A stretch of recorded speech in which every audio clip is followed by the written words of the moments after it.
from my own campaign, I've looked at the possibility of having a Toronto sales tax that would be 1% to replace what was the GST 2% in 2006 or 1% in 2008, to raise $700 million to start like things like the Department of Climate Change, or to fund poverty reduction strategies, because I'm thinking that money could be set aside, let's say $50–60 million as matching grants to various social service agencies to deal with problems, so that if they raise money, then they can match it. So ultimately, if investments are made in women and children, that would be a better model. So I'm thinking that if we look to become more like Scandinavia rather than the US and have higher taxation, we could reduce poverty like they have.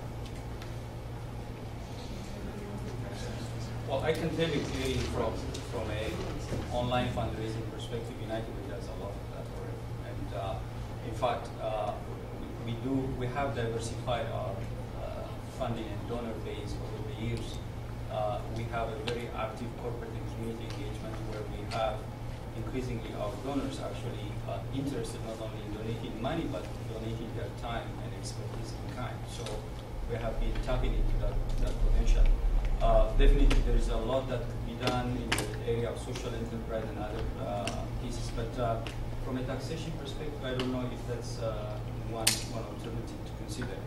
Maybe the partnership project that has been announced by the minister could be the venue to explore the merits of your idea.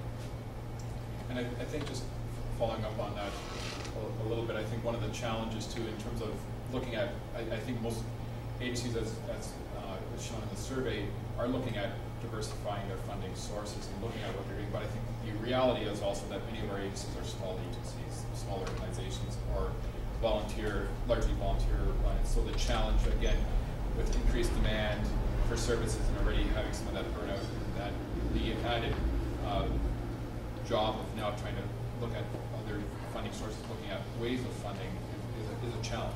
And so it's something that they're obviously putting a little bit more on the back burner as they're trying to meet the increased demand that they're seeing in the community. So it's not that they don't want to look at various ways that funding could be raised, but there's challenges of trying to get the work done on a day-to-day basis.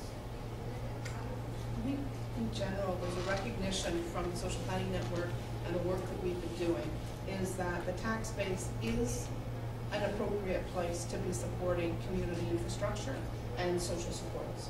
And however that's done needs to be developed. It doesn't need to be a special